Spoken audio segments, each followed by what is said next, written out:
L'Agence de développement et d'urbanisme est l'outil technique du syndicat mixte du SCOT de Lille Métropole. C'est dans ce cadre qu'elle a aidé à sa construction et à son élaboration et a permis son adoption en février 2017.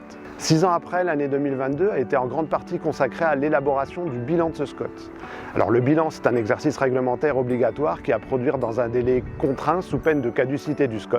Pour autant, les équipes de l'agence ont pu construire une approche basée sur les besoins de l'habitant, de l'usager, des entreprises du territoire pour vérifier les trajectoires depuis l'adoption du SCOT par rapport aux trajectoires qui étaient inscrites dans le document. La conclusion de ce travail est positive, notamment en matière de bilan foncier et de préservation des sols, ce qui a permis d'acter en novembre de l'année dernière le maintien en vigueur du SCOT. Suite à cette délibération du conseil syndical, un dernier travail a été entrepris pour faciliter la compréhension des enjeux qui ont été mis en lumière dans l'exercice de bilan par le grand public à travers la production de contenu internet et de contenu vidéo. Aujourd'hui, il s'agit de décliner ces éléments pour mettre en avant de nouveaux modes de faire qui soient au plus près des habitants du territoire et des différents secteurs du territoire, de la ville jusqu'au quartier.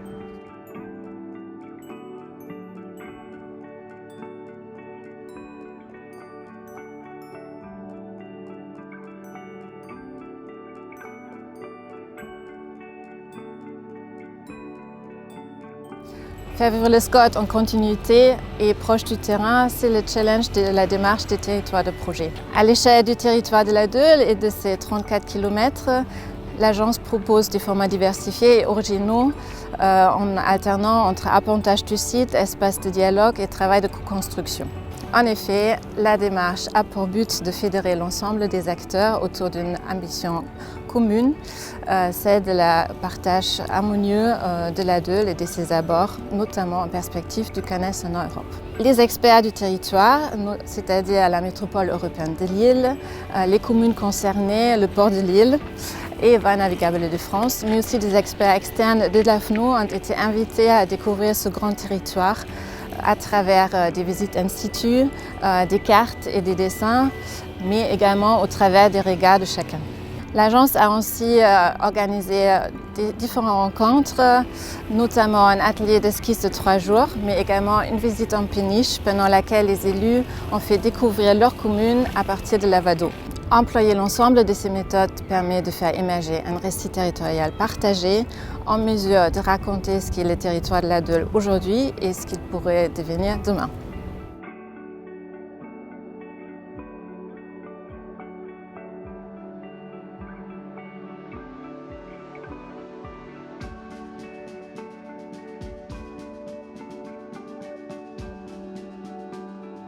Travailler à une planification durable et écologique, c'est une ambition que l'agence soutient à l'échelle du territoire du SCOT. Depuis 2018, l'agence et la PVL Carambeau ont un partenariat commun visant à accompagner le développement de ce territoire d'ancrage rural et attractif. L'expertise en matière réglementaire et en animation de l'agence est aujourd'hui sollicitée par la PVL Carambeau dans l'élaboration de son premier plan local d'urbanisme intercommunal prescrit en 2021. L'année 2022 a été marquée par le lancement de la phase diagnostic et d'un grand volet concertation. Une douzaine d'ateliers participatifs, co-animés par l'agence et la PVL Carambeau, ont permis aux 38 communes de débattre d'enjeux d'habitat, d'environnement, d'aménagement économique ou encore de stratégie foncière, tout en prenant pleinement en compte les objectifs de la loi climat et résilience. Via des ateliers en petits groupes, des exercices concrets de mise en situation ou des activités cartes sur table, les élus et techniciens de toutes les communes ont ainsi été pleinement sollicités dans cette procédure réglementaire, mais dont les approches peuvent aussi être innovantes. Ces ateliers avec les élus ont par ailleurs préparé le terrain de la concertation publique en 2023, où les formats ludiques et participatifs sont également au rendez-vous.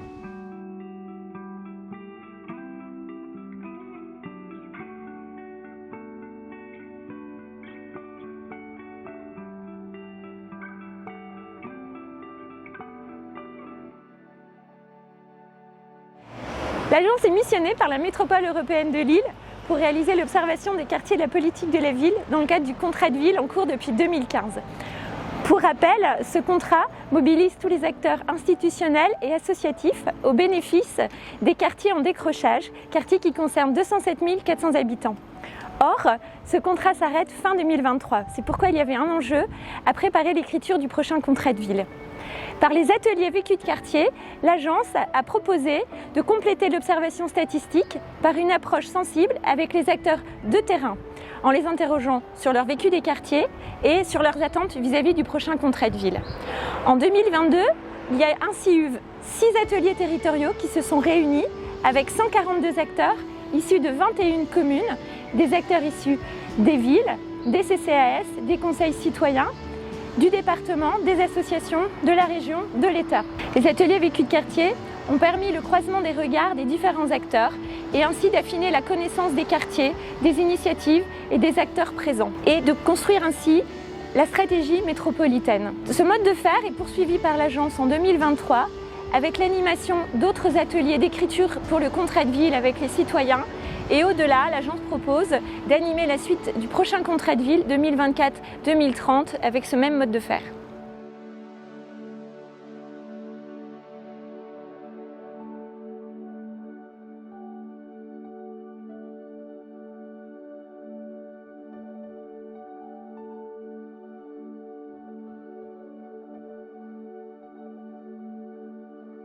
Aujourd'hui, nous sommes dans une période de transition profonde où l'ensemble de nos activités sont remises en question. Et il nous semble essentiel dans ce contexte de se poser la question, de se reposer la question de ce qui compte pour les habitants. Qu'est-ce qui fait qu'on se sent bien sur un territoire et comment on le met en perspective avec le respect du vivant et des générations futures. La démarche bien-être territoriale, elle s'inscrit dans la lignée des initiatives de renouvellement des indicateurs alternatifs. Elle vise à la fois à composer une vision qui soit partagée du bien-être territorial à l'échelle du SCOT de Lille Métropole. Et elle vise également à élaborer un outil de mesure au service des politiques pour l'élaboration, voire l'évaluation. Alors d'abord, l'agence, elle associe l'ensemble des parties prenantes. Les habitants qui sont les premiers concernés et qui savent ou devraient savoir si on leur donne les moyens de savoir ce qui compte pour se sentir bien sur le territoire. Les usagers potentiels, les élus, les services qui seraient susceptibles d'utiliser l'outil de mesure ou de mettre en place une démarche de bien-être territorial sur leur territoire. Et puis enfin, les chercheurs qui produisent de la connaissance sur les indicateurs alternatifs et puis sur les enjeux pour les territoires de se doter de nouvelles boussoles. Enfin, l'agence, elle favorise aussi l'intelligence collective et puis les dynamiques de coproduction qui fassent sens. Elle organise des sessions de travail en associant les participants pour réfléchir ensemble à comment on peut expérimenter de nouveaux modes de faire pour que ça bénéficie autant à eux qu'à nous. On met en place un cadre de bienveillance où chacun se sente respecté dans son rôle, puisse écouter activement et puis s'exprimer librement. On propose des outils qui soient adaptés pour favoriser l'apprentissage collectif, comme les promenades sensibles, les outils d'auto-enquête. Et enfin, on emploie la facilitation graphique pour aussi pouvoir diffuser, partager nos travaux au public le plus large possible. L'agence, elle travaille aussi à une gouvernance de projet qui soit davantage partagée, c'est-à-dire que l'ensemble des participants, des partenaires, puissent être co-responsables de la démarche. Et en parallèle, on est aussi dans une recherche de modèles économiques adaptés au fonctionnement et aux principes de la démarche. Aujourd'hui, nous travaillons à l'élaboration d'un outil de mesure, d'un tableau de bord du bien-être territorial à composer qui serait mobilisable par les communes qui souhaiteraient mettre en place une dynamique de réflexion autour du bien-être territorial.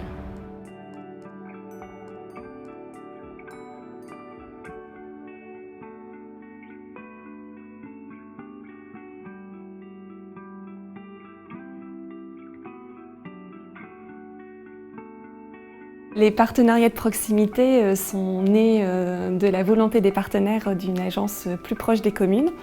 On est parti de l'idée de concevoir un cadre partenarial spécifique en complémentarité avec les actions de l'AMEL qui soit gagnant-gagnant. Ça permet aux communes volontaires de bénéficier d'un espace-temps dédié pour croiser les regards, les compétences et pour réfléchir leur projet de territoire et faciliter son appropriation. Et ça permet à l'agence de valoriser son expertise technique, de la conforter, compléter avec l'expérience de terrain des acteurs. Et ça permet aussi de mettre à profit ses réflexions en termes de nouveaux modes de faire collaboratifs. L'agence modélise et expérimente une démarche partenariale en 2 volets. Un diagnostic problématisé avec un socle démographie-logement et des ateliers de travail mobilisant élus et techniciens. Au fil de la démarche, ça permet aux participants de partager des éléments de diagnostic, de discuter collectivement les enjeux qui s'en dégagent et de préciser des leviers d'action à développer et conforter.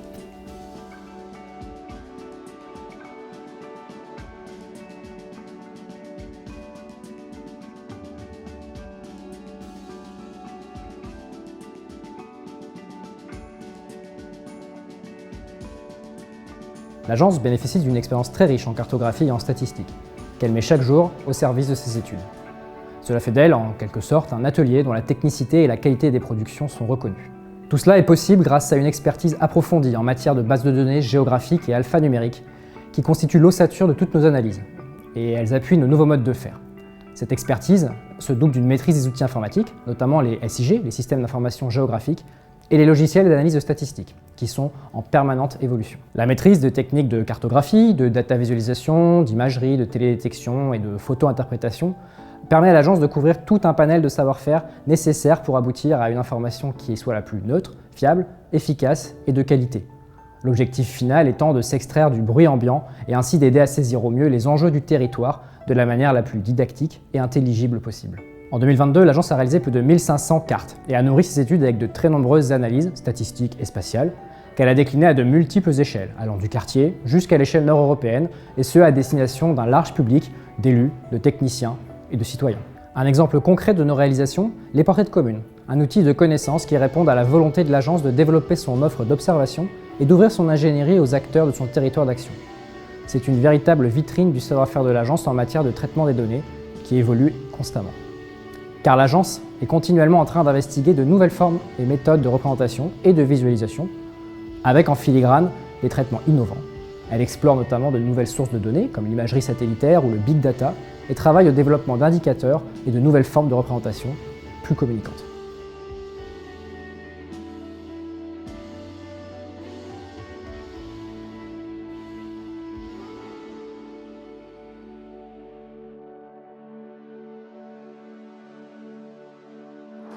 L'agence innove dans sa communication depuis déjà quelques années. Après la refonte de sa stratégie, de sa charte graphique et de son site internet, l'agence développe maintenant de nouveaux supports destinés à être plus pédagogiques, plus attractifs et plus lisibles pour l'ensemble de ses partenaires. Parmi ces supports, on peut citer notamment l'Aperçu, qui est la newsletter mensuelle de l'agence, qui est administrée chaque mois à plus de 4500 contacts et qui comprend les dernières actualités de l'agence, donc les publications, les événements et un dossier thématique mensuel. On peut également citer les story maps. Alors une story map, c'est un support web qui retrace un récit qui est consultable sur notre site internet et qui permet notamment de valoriser une démarche partenariale qui est menée par l'agence ou de rassembler à un même endroit des liens vers des contenus produits par l'agence, comme par exemple nos contenus sur la neutralité carbone. On a également produit une série de 7 story maps qui permettent de synthétiser le bilan du SCOT par thématique et de le rendre plus accessible à nos lecteurs. Toujours dans une optique d'améliorer la lecture de nos contenus, l'agence produit depuis début 2023 des synthèses d'études. Donc ce sont des documents courts qui reprennent les messages clés d'une étude avec un QR code au dos qui permet de retrouver le document complet en ligne. Ces synthèses sont administrées à nos partenaires principaux et permettre une meilleure appropriation en fait, de nos contenus. Pour poursuivre son rôle de lieu de partage et de centre de ressources, l'agence organise régulièrement des événements à plus ou moins grande échelle pour des participants variés. Ça peut être des présentations d'études à des chercheurs ou des universitaires, les rencontres de l'agence qui ont lieu régulièrement et qui permettent de confronter les points de vue autour de tables rondes ou de conférences. Ça peut être également des ciné-rencontres, l'organisation de la Biennale de la cartographie avec Vivacité Hauts-de-France ou des ateliers comme ceux qui ont été présentés tout au long de ce film.